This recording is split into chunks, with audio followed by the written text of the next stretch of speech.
안녕하십니까. 여러분과 함께 이야기 나눌 수 있는 시간을 마련해 주신 존경하는 마종기 회장님을 위시한 학회 여러분께 감사합니다. 수필의 시간, 의료의 시간이라는 대주제 아래 수필가가 쓰는 의료 수필에 관해 이야기 나누려 합니다. 방금 좌장께서 소개하신 것처럼 저는 의사입니다. 동시에 수필가이며 시인입니다. 이 시간은 균형을 맞추어 수필가의 처지에서 쓰는 의료 수필이 드러내는 특성을 다루려고 합니다. 의료 수필은 의사가 아니라도 쓸 수 있습니다. 그러나 의학 최첨단 시대에 직접적인 체험을 담는 수필은 역시 의사만이 쓸 수 있을 것입니다. 이런 이유로 의료 수필은 의사가 쓰느냐, 의사가 아닌 사람이 쓰느냐에 따라서 무언가 다를 거라는 생각이 듭니다. 함께 나눌 내용은 다음과 같습니다. 의료 수필이란 수필가의 의료 수필과 의사의 의료 수필, 의료 수필을 쓰는 비중, 수필의 무게, 사실과 허구의 시각, 수필의 시간, 의료의 시간, 그리고 요약 결론을 맺겠습니다. 먼저 의료 수필은 무엇인가를 알아보겠습니다. 의료는 아시다시피 의술로 병을 고치는 일입니다. 인간의 건강 유지와 회복, 촉진 등에 대해서 사용되는 광범위한 의미가 있는 단어입니다. 의료행위는 환자의 병치료뿐만 아니라 예방까지 담고 있는 단어이며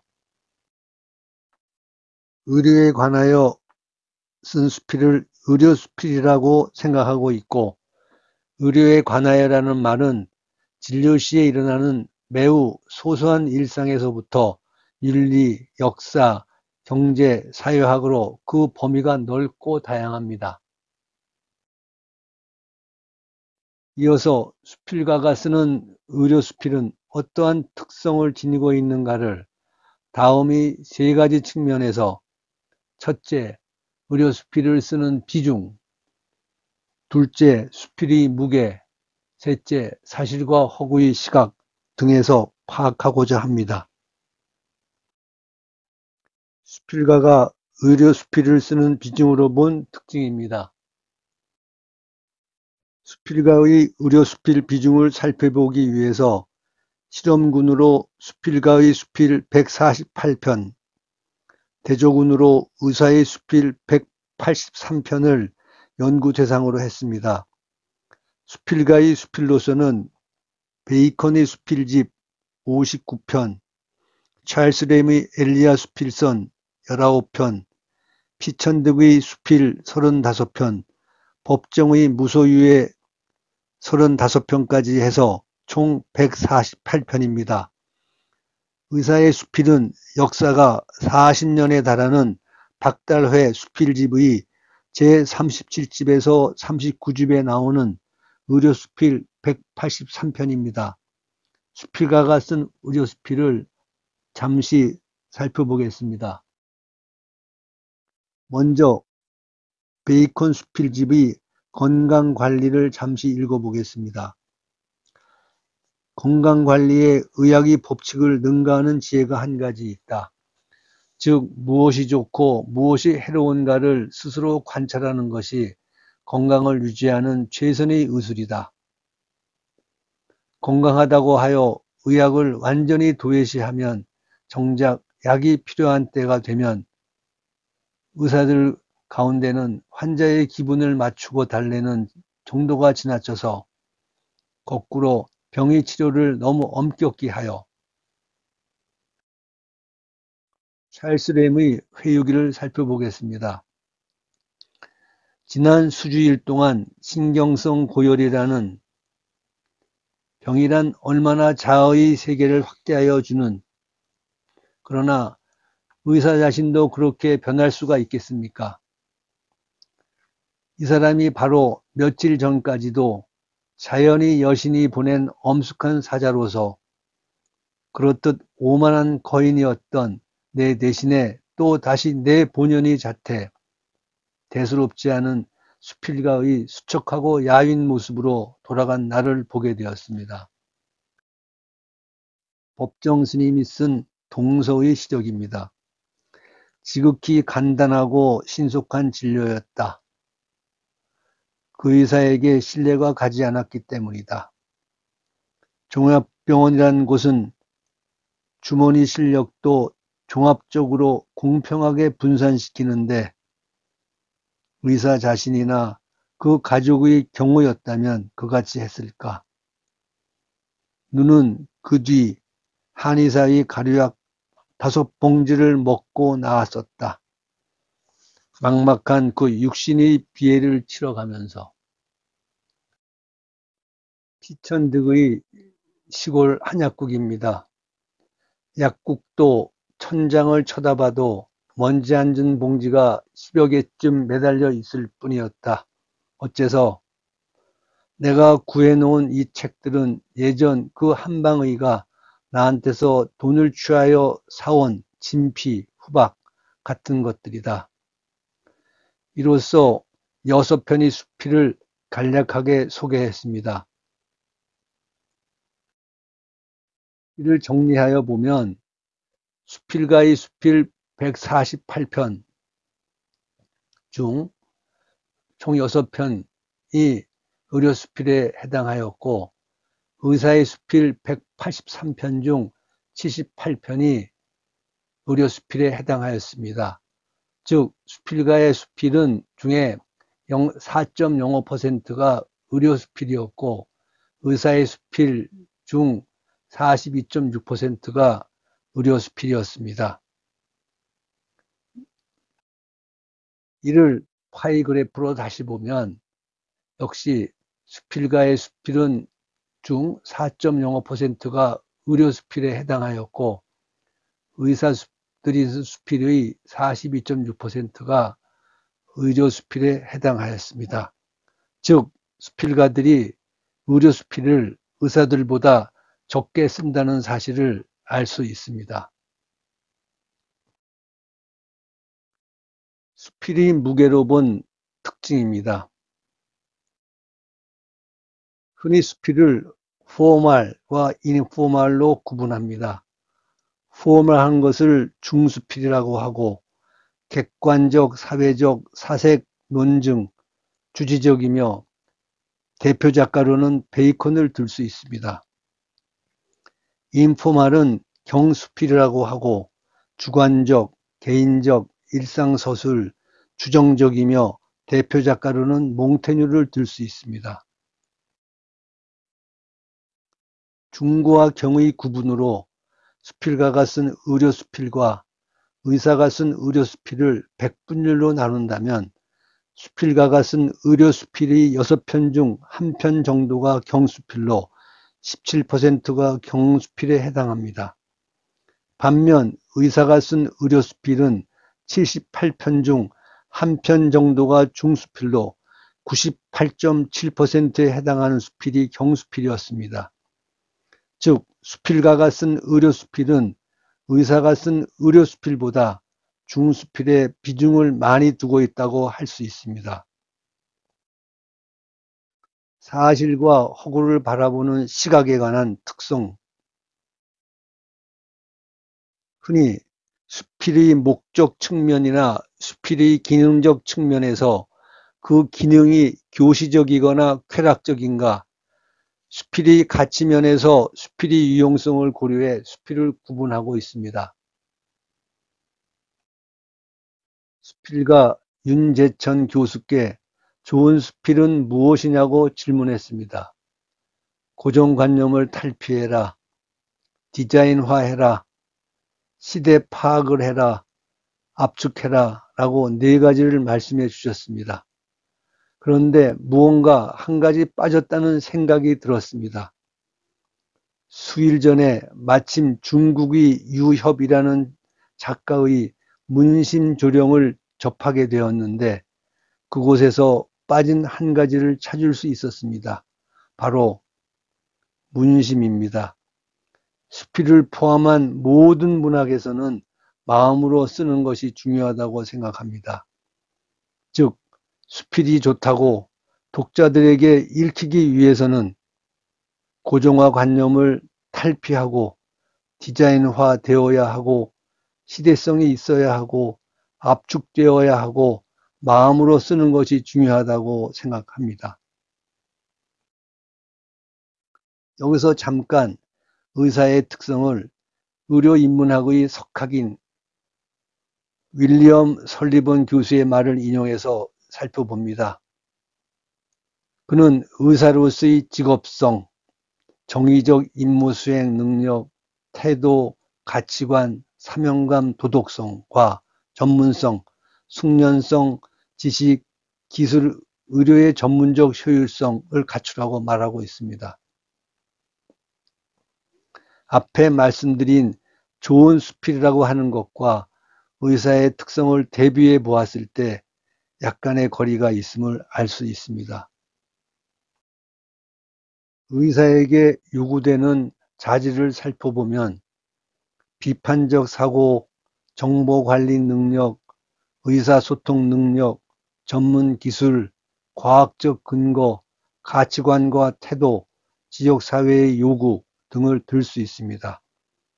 과학적 근거와 비과학적인 것이 수필의 형태든 문학의 형태든 어떠한 형태라도 전문가가 들었을 때 일어나는 문제점에 대한 두려움을 의사들은 가지고 있다고 할 수 있습니다. 의료수필은 수필가가 쓴 의료수필이라고 할지라도 수필에 들어가는 내용이 의학적인 것이라면 과학적인 근거가 있어야 한다는 것이 의사의 직업적 특성과 수필을 연관지어 생각해 볼 수 있는 내용입니다. 한 예를 듭니다. 법정의 동서의 시력입니다. 지극히 간단하고 신속한 진료였다. 그 의사에게 신뢰가 가지 않았기 때문이다.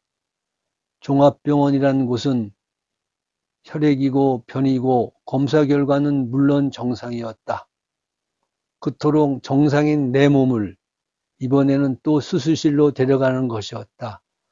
조직검사를 해보자는 것이었다. 의사 자신이나 그 가족의 경우였다면 그같이 했을까? 누는 그 뒤 한 의사의 가료약 5봉지를 먹고 나왔었다. 막막한 그 육신의 비애를 치료가면서 작가의 비애와 작가의 의학적 무지 사이에서 무엇을 이야기하는지는 알 수 없으나 이 슬라이드에서 보시다시피 빨갛게 표시한 그토록 정상인 내 몸을 이라는 표현은 분명히 비의학적 서술임을 이야기할 수 있습니다. 흔히 수필가들이 지은 수필 이론서를 보면 수필에 대한 몇 가지 오해를 만날 수 있습니다. 오해, 북가는 대로 쓴다. 진의, 자연스레. 소재가 무제한이다. 알맞은 소재가 많다. 개성적이다. 라는 오해는 작가의 개성이 진의이고 무형식의 형식이다는 자유는 방임이 아니다. 라는 진의. 사실이 기록이다. 라고 하는 것은 사실과 허구는 작가의 신념이라는 진의입니다. 이처럼 5가지 오해를 들고 있는데 이 중에서 허구는 작가의 신념이라고 하는 오해가 수필의 틀 안에서 비과학적인 것들을 비축하고 있지 않을까 하는 생각이 듭니다. 수필의 시간, 의료의 시간에 관하여 말씀드리겠습니다. 개인적으로 수필을 쓰는 시간에 먼저 흰 가운을 벗습니다. 그 다음에 느끼고 직관으로 느끼고 상상력으로 구상해서 가능한 풍부가 있으면 좋겠다 생각하는 어휘와 가능한 세련됐으면 좋겠다라는 문장으로 수필을 씁니다. 개인적으로 수필쓰기는 감상술이라고 늘 이야기합니다. 바쁜 의료 행위 시간에는 느끼는 것도 상상해서 쓰는 것도 아니 심지어 흰 가운을 벗는 것도 쉬운 일이 아닙니다. 그러나 수필을 쓰는 시간에는 시간이 꽉 찬 듯한 충만한 감성의 순간을 느낄 수 있을 겁니다. 그리고 창작의 기쁨을 누리는 의미 있는 순간이며 존재의 의미를 느끼는 절대적 시간이 될 것입니다. 수필의 시간을 가운을 벗고 의료행위와 따로 구분하는 이도 있겠지만 보통은 수필의 시간과 의료의 시간을 포개어 수필의 시간과 의료의 시간을 적절하게 배분하며 생활하리라 추측합니다. 하여 수필의 시간과 의료의 시간은 수필의 카이로스와 의료의 크로노스의 얼마간의 걸침이 아닌가 생각합니다. 소크라테스의 제자 플라톤이 쓴 파에드로스의 몇 구절을 떠올려 봅니다. 소크라테스와 제자 파에드로스가 대화를 나누는 장면입니다. 파에드로스야, 수사학이 의학하고 똑같지 않니? 어째서 그렇죠, 선생님? 의학이 신체의 본질을 이야기한다면 수사학은 영혼의 본질을 이야기하기 때문이다. 의학은 과학적이고 수사학은 행위의 언어와 기준이며 의학은 인간에게 건강함을 주고 수사학은 인간의 정신에 건강함을 주기 때문이다. 예, 선생님 말씀이 맞습니다. 이 대화를 들으면서 수필의 시간과 의료의 시간을 인위적으로 나누는 것은 어쩌면 무의미할 수 있다는 생각을 지울 수 없습니다. 히포크라테스가 말하길 의사에겐 세 가지 무기가 있다고 했습니다. 첫째는 언어, 둘째는 약초, 셋째가 메스입니다. 이를 보면 언어를 첫째로 내세워 강조하는 것을 알 수 있습니다. 이제 요약으로 결론을 맺습니다. 수필가가 쓰는 의료 수필은 의사가 쓰는 수필에 비해 의료 수필의 비중이 상대적으로 낮다. 의사가 쓰는 수필에 비해 상대적으로 중수필이 많고 하여 철학적이며 사변적이다. 내용을 보면 의료를 직업 영역만으로 인식하는 경향이 강하다. 부정확한 의학 지식 그리고 비과학적인 서술과 내용이 의사가 쓰는 의료 수필보다 많다. 그리고 개인적으로는 수필의 시간이 흰 가운 밖에 자리하려고 애쓰고 있다. 의료와 수필을 문학으로 연결하는 의료 수필가 분들이 노고에 깊은 격려를 표하며 함께 해주셔서 고맙습니다.